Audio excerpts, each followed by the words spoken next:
Welcome to California Edition. I'm Brad Pomerance. Don Knabe is joining us today. He is the chair of the Board of Supervisors in Los Angeles County. And sir, I think it's fair to say there was a bit of surprise recently when the 5 supervisors took a vote, and the vote was against creating a Citizens Oversight Commission for the Los Angeles County Sheriff's Department. You were on the side voting against. Talk to us about the machinations. Well, I think the issue was the vote to not do an oversight commission was the vote on that day. No one on the board expressed opposition long term. I see. We have 2 issues going. One, we have the Office of Inspector General, which is just up and running. Actually, on that same very day that they took the vote on the commission, we talked about his budget and what he. So this operation hasn't been put in place yet. So if you have the Office of Inspector General, you create an oversight commission, all of a sudden you have conflicting viewpoints, and you don't let. So my point was, let's let the Inspector General get his feet on the ground. Let's let a new sheriff be elected. Right.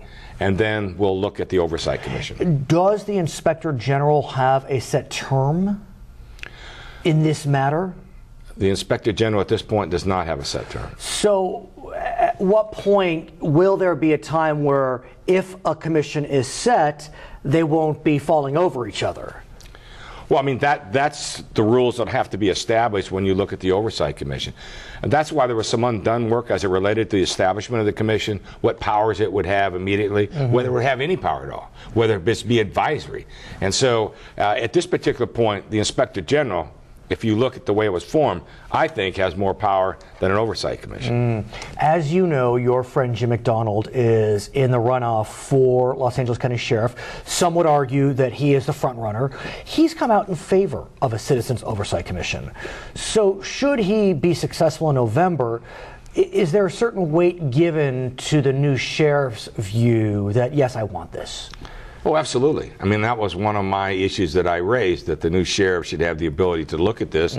By that time, hopefully we don't have a lot of issues in front of the Inspector General, but if we do, we can see how that's working and then consult with the new sheriff. And you know, I mean, I was an earliest endorsement Jim McDonald got as an elected official, and hopefully he's going to be our next sheriff.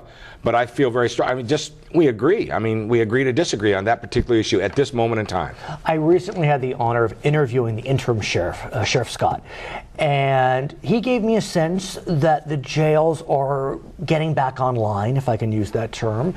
Is that your sense that the jails in Los Angeles County, its worst days are behind them and things are moving forward?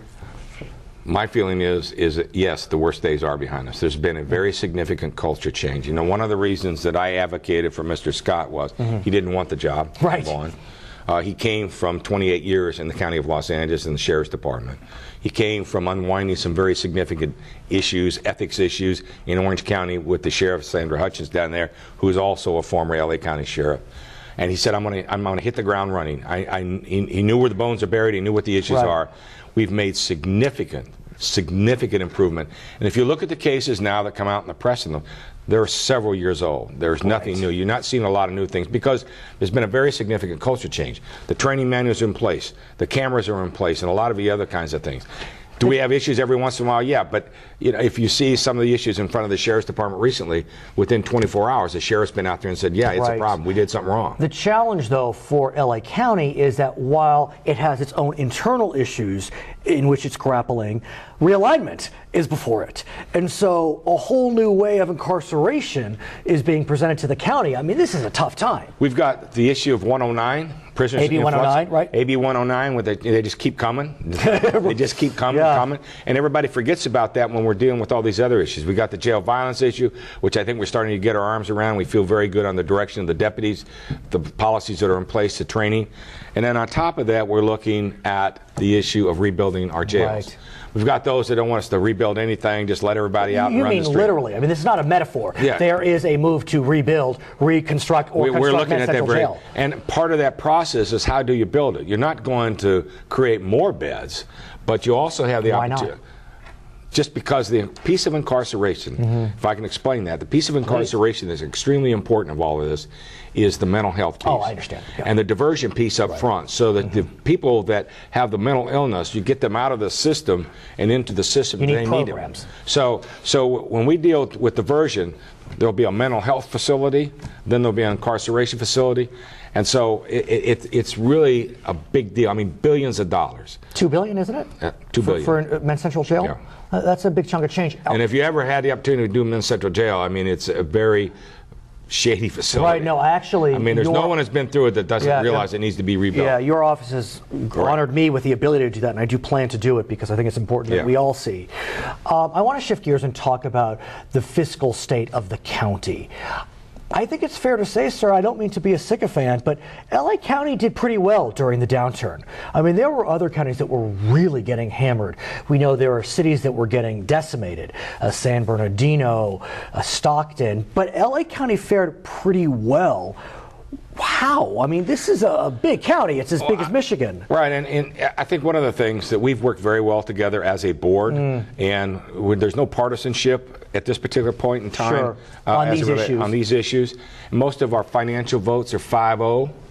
And so we put a lot of money away as a board, united 5-0 during the good times, so that when we hit this really bad times, and even we didn't anticipate how bad it was going to be, but we were able to weather that storm without layoffs or furloughs or any of those kinds of things. 3 credit rating increases in the last 24 months, unheard of, the largest municipality in America.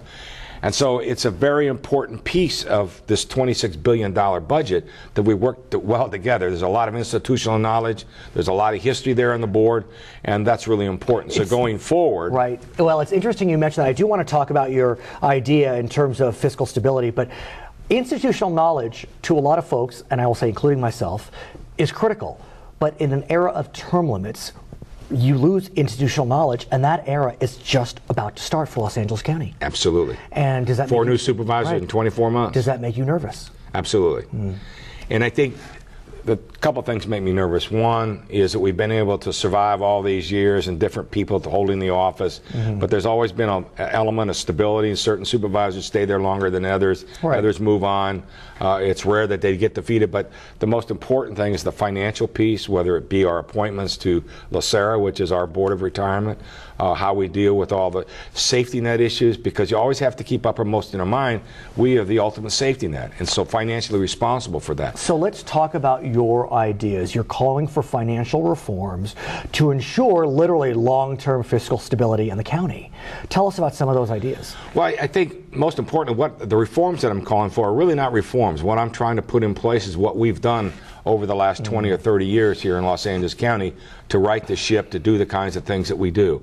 I've tried to address the issue of fiscal policies and salary increases, making that a 4/5 vote instead of a simple 3-vote item, and trying to do that not to tie anyone's hands, but if you look at the votes for salary increases for our unions, who've been great partners through all of this, those votes are 5-0. They weren't 3-2 or 4-1. They were 5-0. So if it's a good raise, nobody's going to fight that. And that's my particular point. I just don't want it to run rampant to all of a sudden there's going to be a couple of new supervisors that have a very significant learning curve. Right. What about infrastructure? What about capital projects? You know, I think about what happened near UCLA recently with the water main bursting. I don't believe that's a county issue, and that's fine. No, but fortunately. Yeah, fortunately for y'all. But, you know, it does beg the question. You know, LA is a newer city, you know, when compared to some of our friends on the East Coast, but we're, you know, about 100 years old in terms of our infrastructure. Well, a lot of it, part of this policy is to create a set-aside, a percentage for set-aside for infrastructure and capital project kinds of things. Set aside other parts of our excess dollars, like redevelopment dollars, for infrastructure. So we don't have anymore. And if we don't spend that dollars, then they should spend it on buying down retiree health care in our pension system. How are your colleagues, how are they taking to these ideas? Well, they finally passed it. Congratulations. Thank you. His name is Don Knabe. He is the chair of the Los Angeles County Board of Supervisors. My name is Brad Pomerance, and this is California Edition.